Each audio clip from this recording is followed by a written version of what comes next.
Hi, my name's Phil Gardner. And hi, my name's Lisa Gardner. And welcome to Fun with Boxes. You may have seen our AireCon video. Yes, because we've just been to AireCon. Just been to AireCon X. And check out our other video to find out just how much fun we had. But today we're going to look at the games that we picked up. Yes, the fun of the boxes. The fun of the boxes, because that's what it's all about. Yeah. That's where the fun is. Yeah. Oh, yes. So, are we going to start with, what did we get on the way? Because we had to pop to our local games shop, our friendly local games store, Rules of Play. Rules of Play in Cardiff, and we picked up this game, Compile.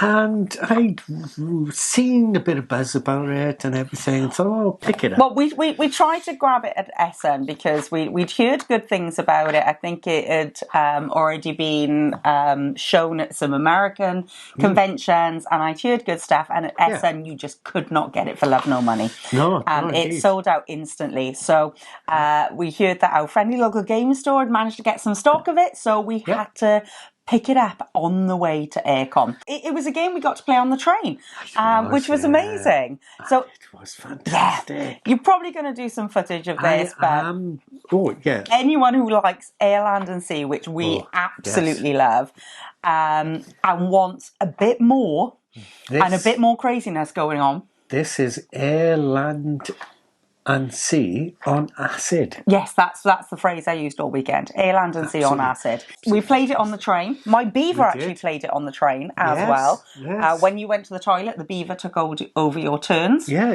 And I think the beaver did really good. Yeah, because you won that game. Yeah.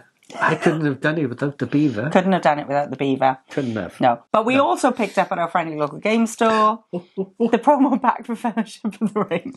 Because we had the game, we hadn't played it, but we got to play it at AireCon, and it's phenomenal. So we're really excited to have this pack now. Fantastic. Yes. Very good, yes. Cool. So while we were at AireCon, which is absolutely fantastic. Absolutely fantastic. Wonderful.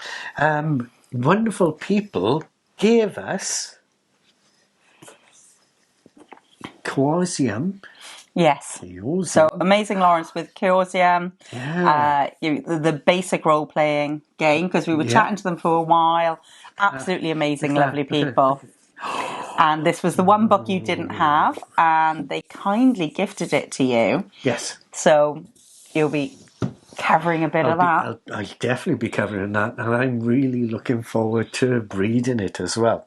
Very exciting. So shall we take a look at Escape from Pompeii?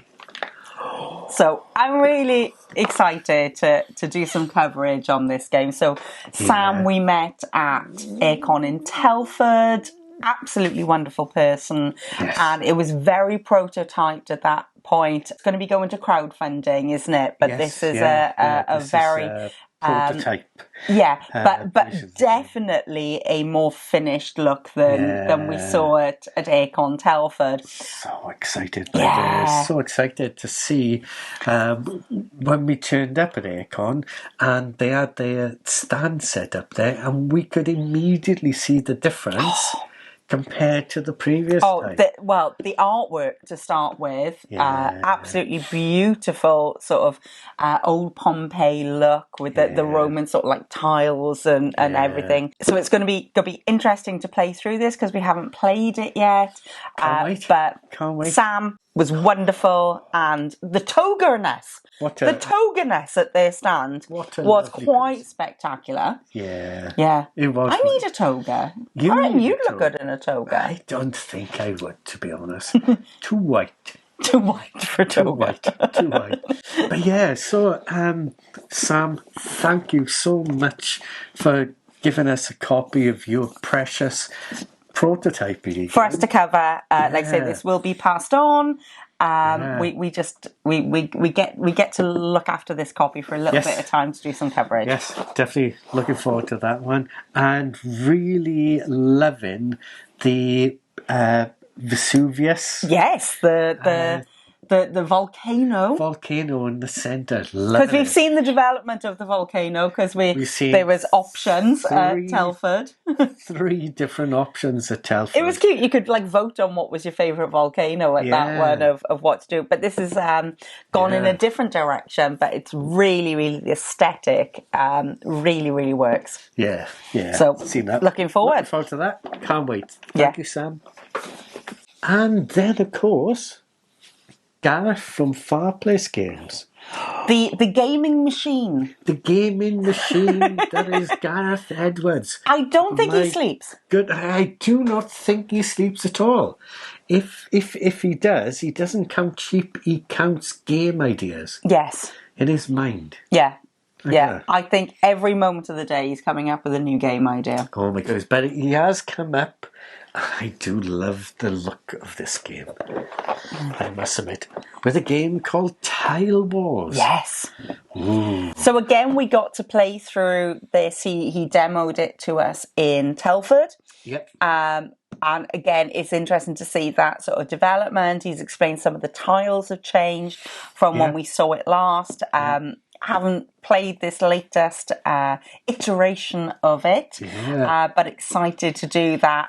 And this is pretty much the done deal in terms of the rules and everything within it now. But really looking forward to this, because if you've seen any of our coverage of Fireplace Games, they normally do small box games.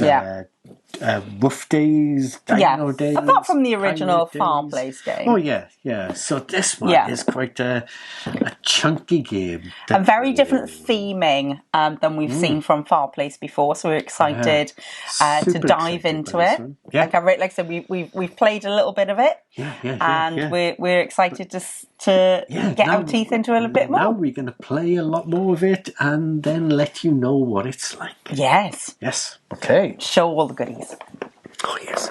But Gareth is amazing, because Gareth recently went to the Nuremberg Toy Fair, isn't it? And met up with some people there. Yeah. And brought a copy of a game for us to try out from a different company. And this one's called Ingenious 8. Looks like a very interesting sort of trick-taking type game in a lovely tin. Yeah, sorry if it's a bit too shiny for the camera there, but again, looking forward to taking a look at this one. And that's the amazing thing with people you meet, publishers you meet, designers you meet. It's that network that develops from there, that he thought of you while at Nuremberg, and some of the videos that you've done, and suggested to the designer of Ingenious 8 of maybe us doing some coverage, and they were very kind enough to send him home with a copy of their game for us to cover. So thanks very much, and we'll be having a look at that. And then we got one more. Oh, yes, one more. The Tragedy of Othello. And this is from No Drama Games. Yes. So this week we got to play up in AireCon. So this was kindly sent to Box Meeples, and we've been in touch with the designer and the publisher of this as well. So Box Meeples are going to be covering it on their channel and pass the baton, so to speak, to us. But it was amazing because we got to play it with Box Meeples. We got very Shakespearean. I got, just to read a quote, "I'll pour this pestilence into Othello's ear." So we were very Shakespearean with playing this game. That's nasty, isn't it? You wouldn't want that in your ear. We did have great fun with Box Meeples playing through this. Tremendous fun. Was that on the Monday? That was on Monday. That was on the Monday after AireCon, and we set up and we played it, and we went full into Shakespeare. We were Dothing and Thoustin. And Julian, you need to be cast as Othello or Iago in the next Royal Shakespeare Company production of Othello. You were spectacular, sir. I am really looking forward to taking a look at this, and I'll be doing how to play. Yes, as I will on all of these all of them. games, actually. All of them, yes. Yeah, all of them. So that's really exciting. So Yes. future coverage, that's going to be happening on the channel. So thank you to everyone who was involved in getting those games to us. Yep. Big thank you for that. Yeah, yes, yeah, really appreciate it. Really appreciate it. But should we talk about the games that we bought as well? Or things that we didn't necessarily buy. So played the Fellowship of the Ring trick-taking game. Yes. And we had the lovely tote bag. Oh, we did. Hang on. So Mike, again, wonderful, taught us Fellowship of the Ring trick-taking game. And we got the tote bag. Like I say, we picked up the promo from our friendly local games shop on the way because we had the game, didn't have the promo, got that. Yeah. Then we got taught the game at AireCon, got the tote bag, which was amazing. Yeah. But also, that was at the Asmodee stand. Yeah. And if you filled out a survey, you got these Ticket to Ride trains. And these are the milk trains, which I've always wanted. They did milk trains years ago, and you can't get them for love nor money now, or they are very, very expensive to get. Yeah. So they're back. Yeah. The milk trains, the milk tankers. Cool. And all we had to do was fill out a survey. Yeah, it was a bit nerve-wracking, though, because it was like, how many board games do you buy in a month? How much do you spend on board games in a month? And so it was a bit of a wake-up call, really, filling that survey out. And don't talk to people now about me having to click my age. Oh. You know when you do a survey and they've got the age brackets? There was no bracket. He was a plus. It was like, we're not even bothering to put your age bracket in. It's just you're over this age. I was a plus age. It was so much so plus that they probably thought, will you be around to even play the game in a year or two's time? You were age-shamed by a survey. I didn't have to do it. You were age-shamed by the survey. But, what a survey. Yeah, we'll do it any time to get those.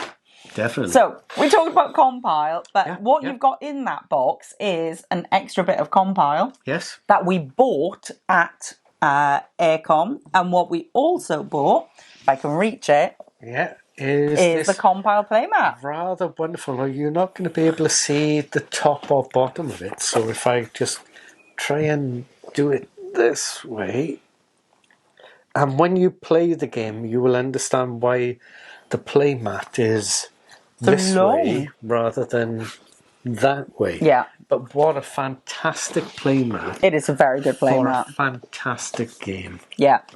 Wow. So we're going to get good use out of that because we are loving Compile, and we really enjoyed introducing people to Compile. Yeah. We learnt it on the train going up. Yeah. You taught it to Andy. Yeah. Andy then went and bought it. Taught it to other people who hated Air, Land and Sea but absolutely loved Compile. I can't imagine not liking Air, Land and Sea because I love Air, Land and Sea. So they ended up this chain reaction of Compile going on, which was amazing. So everyone who got Compile, it's thanks to Rules of Play for us buying a copy there and taking it up. Yeah. So all the stands that sold out of their Compile. Awesome. Awesome. But other games we got. Yeah. We did get another copy of Lord of the Rings, Fellowship of the Ring, the trick-taking game, because once we played it, we fell in love with it, so we picked up a copy to be able to gift to a friend. Yeah. So, fantastic. Great game. Really wonderful game. Really good. Really, really good. Next, we've got the, we did a little bit of a bundle. Ooh. So we did a bundle with... this company, so Terratoad. So we've talked a little bit on the channel of us not being, perhaps always being drawn to sort of like games that need bigger player counts or some of the social games. Yeah. But what we've discovered the last few years and the more cons we've gone to is we've actually got opportunities to play those games. Because we've perhaps never been drawn because it's me and you playing. Yes. And it's really hard to do a social party or social deduction type game when it's just us. But now we get cons to go to. So we thought Grim Ink sounds interesting. Yeah. You're trying to come at you're needing to kill people Yeah. And it's, it's one of those story-driven sort of games of, you're given cards and you've got to come up with the funniest way of using that thing to kill the person in that situation that you're dealing with. We've not played it. Nope. I opened it earlier. There is a beaver card in there. So I am done. Well, you are. Well, there was also a shaved camel. I don't know how you'd kill someone with a shaved camel. And I almost want to know who shaved the camel. I almost don't. No. Well, we got the expansion. Yes. Yeah, Grooming expansion pack. And I did not realise. But I got a pin badge. You got a pin badge? Well, a little badge. I love a badge. Look at that. I love a badge. Oh, she does love a badge. Yeah. But we also picked up from them Imposter Pigeon. This was on my list to go and have a look at UKG. And when we went past the stand, they were really, really full and busy last year. And they were there. And we love pigeons. Our friend is quite a pigeon fancier. He is. He fancies pigeons. Yeah, Jeff with 1F, if you're watching this. We know how much you fancy your pigeons. He does. So any game with a pigeon makes me think of Jeff. Yes. So look forward to that one. So that is a sort of social deduction, that one, whereas that's more of a Grey Mink is more of a story competition type game. This is a social deduction of playing different flocks and birds and whether someone can sneak their pigeon in. I just love it. I know. Look at that pigeon. Imposter pigeon. Yeah. Wow. And it's a cute little box, so nice one we can carry around if we're going to meet up with a group of people. Exactly. Cool. What we've also had our eye on for quite some time, we picked up a copy of Azul Duel. We love Azul. We do. We love all the Azuls. Yes, we do. First one's probably still my favourite. I don't know if it's the nostalgia with it. It's a bit of a classic, isn't it? It is a bit of a classic. But it was a good two-player game. It was a really good two-player game. So I'm really intrigued what this one does. I've seen sort of pictures online of the sort of different boards. Have no idea how it plays. What the differences are. No, but it's a nice small box. Intrigued. How many players plays this? I think it's 8 to 10. 8 to 10. Yeah. Azul Duel. Yeah. Yeah. It has to be a round number, otherwise you can't duel properly. Oh, that's why it's 8 to 10. Yeah. Wow. But I'm sure you could probably play good with twos. Yeah. It's probably best with two. Probably best with two. Yeah, that looks really good. Really looking forward to that. Yeah, looking forward to that one. Yeah. I'm hoping, the amazing that happened with Splendid Duel, that this will do that similar type of thing with perhaps having some side stuff going on. Well, hope so. Yeah. Yeah. That's nice. Cool. Yeah, looking forward to that. Yep. And then, because I am a sucker for this IP, I had to buy it. It's probably awful. I don't know. We haven't played it yet. I'm hoping it's not. I'm hoping it's not. But we're going to wait and see. Sometimes these games I have to get it. But it's only Mirrors in the Building. One of the greatest TV shows ever made. Yes. If you don't agree with us, speak to Ben Maddox. He will swear at you profusely if you argue with him about this TV show. He will. And he will. Yeah. And he will. Yeah. It's only Murders in the Building. Only Murders in the Building. Now, if it's great, we will do coverage on it. Yeah. If it's not great, we might still do coverage on it because it's only Murders in the Building. It's only Murders in the Building. But the guy at the stand was very enthusiastic about it. Said it was very good and interesting. It looks like it's got a bit of a game going on. There you go. It's only Murders in the Building. Murders in the Building. Fantastic TV show. I'm happy with it. Fantastic TV show. Yeah. Is the board game any good? We'll find out. Yeah. So those were the games we've bought. Yes.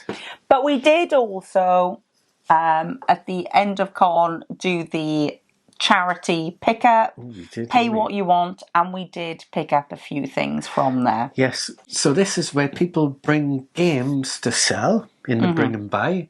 And right at the end of the con, if those games are still left there, people can either take them back or just leave them and give them to charity. Give them to charity, so then the AireCon then put them on a table of pay what you want. So I'm not going to say what we paid because it was... what we also bought were these amazing dry whiteboards. So at every convention, whenever I see All Rolled Up there as a stand, I buy a load of these dry whiteboards because I seem to lose them all the time. But these are the most spectacular board game accessory ever.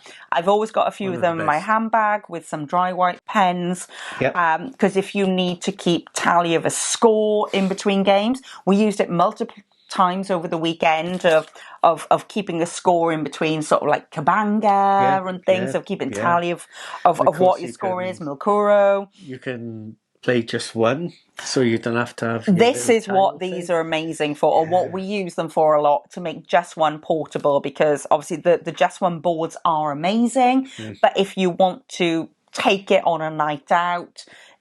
It's a bit bulky to have those boards.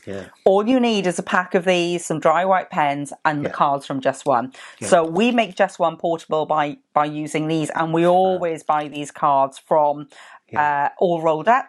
So there's two sizes. You can get the big sizes or the little. So these come in a pack of 5. These come in a pack of 10, and they're about £3 a pack. So I always buy a 10 of these every time we're at a con. I buy more of these because I tend to lose them. They do other things as well. They do amazing, like chip trays, dice trays. Really nice. Well, we've bought games from them before at previous cons and stuff, but the dry whiteboards is my go-to. If I was going to say a board game accessory that is a must-have for everyone, it's these. These are. Everyone needs this. Even role players need this. Yeah, keep a track of your stats and stuff, phenomenal. Or conditions and things. Oh, they do amazing things for role players. Of like, you can have tokens that you can dry white tokens as well as the boards. Like I say, they fit in a bag so easily with a ton of pens, and you've always got them. So every single time we go out, I've got some of these and some pens with me, and obviously a few games. Oh yes. The most important thing to get at AireCon is the AireCon merch. Yeah. Celebrating AireCon X. So you got your t-shirt and your mug. Yeah. Fantastic. You were so happy to get that because you broke your last AireCon mug. I did. It was very sad. You were very, very sad. I was, yeah. But now I've got another one. Now you've got a new one. Cool. But what we did then the last day, like I say, once the bring and buy was over, anyone then could take their games home, or they could donate the games that hadn't sold to charity, and they set up a table then where people could pay what they want for games. So we did go and do that. So I'm not going to say the prices of what we got or anything. It all went to charity, so we're not going to price these things. I did get this AireCon t-shirt as part of it. It was a previous year's t-shirt, and I did get 2 AireCon mugs from previous AireCon, so AireCon Northwest, and I think this was last year's AireCon mug. Because it's got Rafter 5 on it. So we are good for AireCon mugs for a little while, so don't break these. I'll try not to. Please don't break them. I'll try my best. But what we got then from the... I know, it's exciting. So we picked up the number. No, very little about this, apart from it's got an amazing designer, Hisashi Hayashi, and it's got some dry white pens in there. So that's good. The pens and everything were included. So that's something to try out. Small box. It's fine. Fun little game. Let's give it a go. We then got Sen. Love the artwork on it. Absolutely. Look how stunning that artwork is. And all the cards in this are beautiful. What I discovered, though, afterwards is it is all in Polish. And I've been on BGG, and there are no English rules on there. So we're going to be using a bit of Google Translate. But what I can figure out, it's a card shedding game. But all the cards are language independent. They've got numbers on them. And the most beautiful artwork, and it's got a really nice notepad anyway. Cool. So Who doesn't love a good notepad or scorepad in a game? And it had the pencil with it as well. So we're going to have fun trying to translate this game. But it looks beautiful. Oh my goodness. Yeah, I'm just going to have to learn Polish. Can't wait. Can't wait to play that. Yes. Yes. So that looks amazing. What else did we get? We also got Funkoverse. With Wonder Woman and is it Cheetah? Cheetah. So we've got this already, but this is going to be a gift for a friend. I hope they're not watching. I hope they're not watching. I know anyone's not watching. But yeah. Who doesn't love, and they're awesome Funko Pops, so it was really, really good. And it's still sealed. It's still sealed, yes. So that was quite an exciting find. So thank you to whoever left that there, because now that money's gone to charity. Yeah, one would almost say it's been kissed by a rose. Sealed. That's not funny. Innit? No. Moving ahead, we've got Red Outpost. Never heard of it. No. It looks brilliant. It looks interesting. It's almost a bit scythy in terms of the artwork. Yeah. It's a nice thin box, which I do appreciate. And we'll find out. Yeah. Looks intriguing. Yeah. Looks very Give it a go. Give it a go. Why not? Yeah. Also got then Patchistry, which what we can figure out is a civilization building game, but with tiles instead of perhaps some of the card play and things. Looks intriguing. I think that's an older game. Yeah. I think that's quite a few years old, that one. Thanks to the date on it then, yeah. But it's a game we'd never heard about. Looked interesting. Very interesting, yeah. Particularly the back and being civilization building. The history of sacrifice. Yes. Yeah. Yeah. So there you go. We'll see. Pick that up. And we had to get this one. It was sealed. I've opened it. This was actually sealed. So, Lancelot. Yeah. So we get very excited by anything Arthurian because we are Welsh and we own that. We do. Welsh people own all the Arthurian legend stuff. We do. Well, I don't think we do. I think there's lots of stuff disproving the Welshiness of it all. But anyway, it looks very interesting. So we opened it up. We punched it. WizKids as well. So yeah, let's see. Because there's not a huge amount of games with Arthurian legends. No, so let's give it a go. Yeah. Apart from there is one coming out this year by Johnny Pack, which we're very excited for. And then, the one I was very excited to get my hands onto, Wind Arcade. I think I was like full in there of like grabbing this. I've heard really good things about this game. I know the brothers Murph absolutely love this game, and it's one that's been on my radar for a long time. So snaffling a copy as part of the charity part was awesome. And then when we opened it up, how excited did I get about one of, I think it's resources in this, but it's got a bag of beavers. Bag of beavers. Who doesn't like a game that comes with a bag of beavers? Well, me and my beaver. Absolutely love it. So these are going to get upgraded because I can use my beavers from Beaver Creeks. They become multi-use beavers. And who doesn't love a multi-use beaver? Who doesn't? Yeah. So super duper. That is a box full of stuff. That looks awesome. So nice for you to actually find this game. Something you've been looking for. Yes. So there you go. The bringing buys. Yeah. Definitely is the place. Well, I'm amazed that nobody snaffled it during the weekend. That it was there at the end for the charity bit. Yeah. And then we get on to the final game, which I didn't actually grab myself. Our good friend Julian from Box Meeples grabbed this game and then gifted it to me. He's a one, isn't he? Yeah. He is a one. Because we bonded last year over our appreciation of this game, and where I convinced him to take the game home and paint the minis and play the game and enjoy the wonderfulness of Bill and Ted's Rift in Time.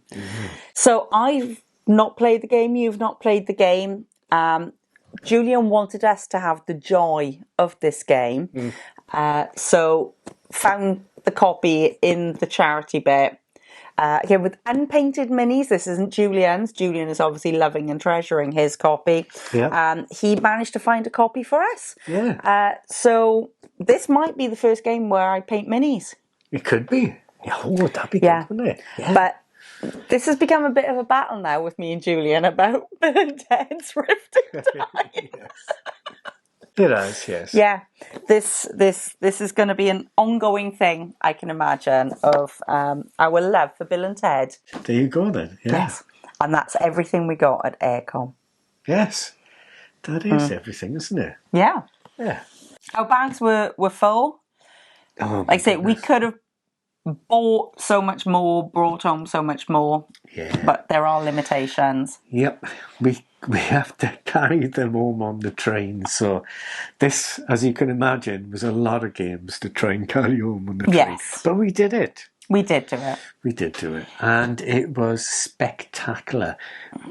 That is what AireCon is like. Yes. Yeah. Totally. Dude. Excellent. So there you go. I hope you enjoyed taking a look at what we snuffled at AireCon. I say there's going to be footage on some of this stuff, like obviously the stuff that you've been given to demo. Yep. And and more. And more. Yeah, always more. Always more. Yeah, so, we don't want to talk about the number of Kickstarters and things that have arrived since we've been away. When we were away, a number of Kickstarters. We have got the best neighbours in the world. We have, yeah. I think we're testing our patience now, though. But anyway, I do hope you enjoyed watching us take a look at all the games that we picked up at AireCon X. If you did, please hit the old thumbs up button, the old like button, and also hit that subscribe button if you would be so kind. I'm not sure where they are. Depending on what device, it could be anywhere. Yes, but hit them all. Hit them all if you could. Thank you. Yeah. And as always, thanks so much for watching. Please do take care. And bye for now. Bye. Bye.